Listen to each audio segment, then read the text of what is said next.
प्रिय बंधुगण माटीर स्वर तरफ आपण मानक अभिनंदन शुभेच्छा नमस्कार। आपण माने जानती माटीर स्वर तृणमूल स्तरर माटी मार माटी मनीष वेदनार एक स्वर अंतस्वर से भली एक कविता वास्तव धर्मी कविता सत्य आधारित कविता एवं ए समाज रे घटुथिबा अगणित दृश्य आपण माने देखिथिबा से भली एक अनन्य कविता कवितार शीर्षक भिकारुणी। भिकारुणी ए कविताटी रचना करिसेंती माटीर स्वरर प्रतिष्ठाता सदस्य विशिष्ट विप्लवी कवि श्रीजुक्त प्रफुल्ल कुमार माझी। ए कविताटी आज आपण मानक पाखरे माटीर स्वर तार उपस्थापन करने को जाउछि। कवि श्रीजुक्त प्रफुल्ल माझींकर कविता शीर्षक भिकारुणी एवं उपस्थापन करुछंती स्वयं कवि निजे श्रीजुक्त प्रफुल्ल कुमार माझी। आसंतु सुनिबा एवं ए कविता को अनुशीलन करिबा, ए समाज को विश्लेषण करिबा, ए कवितार थिबा वार्ता और तार उद्देश्य को। कवितार शीर्षक भिकारुणी। कवितार शीर्षक भिकारुणी। सकाळ होईची बेळ दुई घड़ी पिउथिली बसी चा, दुआरे शुभिला करुण कंठ भिक मुठे दियो मा।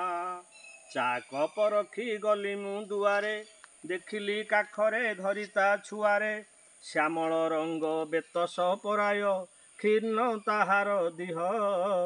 देखु देखु मोते बोइला बाबू हे भिक मुठे आनी दियो।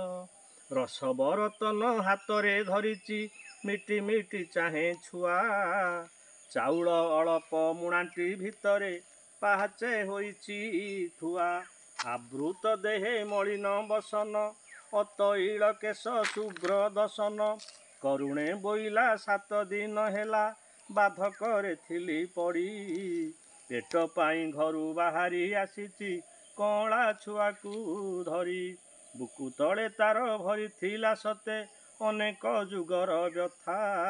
नयन जुगल छल छल करी कहिला से मन कथा, पचारिली ताकू केउठारे घर भिक मागुअछु बुली घर घर। मथारे तोहर सिंदूर टोपा चूड़ी अछि बेनी हाते, तुही तो सधवा एकाकिनी बुलू स्वामी नाही तोर साथे। प्रश्न मोहर शुणी से तरुणी उतरिला कोह भरे, छुआर मुह को अनेई केवल बंचिछि जीवन रे।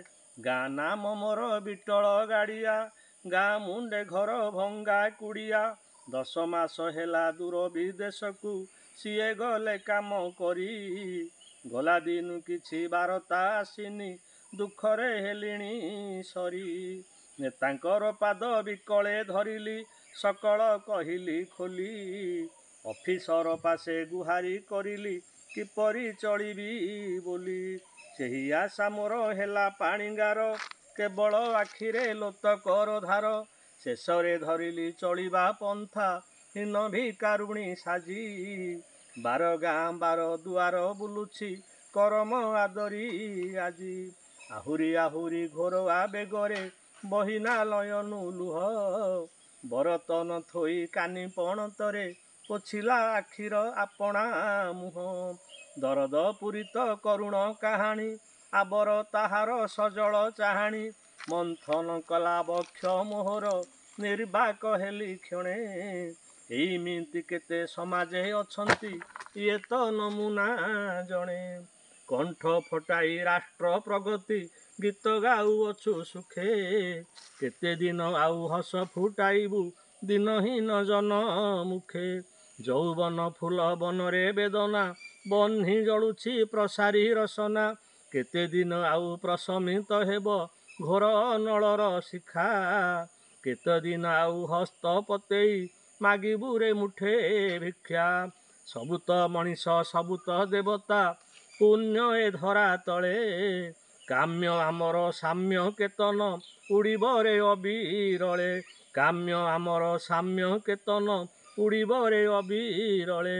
शोषक शोषित शासक शासित दिन गड़ी गला ए सबु घोषित। एही से शब्द दरकार नाही ଅଶିବର ଅବିଧାନେ ଆମେ ଫୁଲାଇବୁ ଆମରି ଛାତିକି ରାଷ୍ଟ୍ର ବିପ୍ଳବ ଗାନେ ଆମେ ଫୁଲାଇବୁ ଆମରି ଛାତିକି ରାଷ୍ଟ୍ର ମଙ୍ଗଳ ଗାନେ।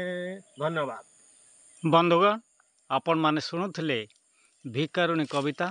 ଏ କବିତା ହେଉଛି ଏକ ଜୀବନ୍ତ ସତ୍ୟ କାହାଣୀ ଉପରେ ଆଧାରିତ। ଏ କବିତାକୁ ଆପଣମାନେ ଅନୁଶୀଳନ କରିବେ ଏବଂ ବିଶ୍ଳେଷଣ କରିବେ। ମାଟିର ସ୍ୱର ଏହା ଆଶା କରେ। ଧନ୍ୟବାଦ, ନମସ୍କାର।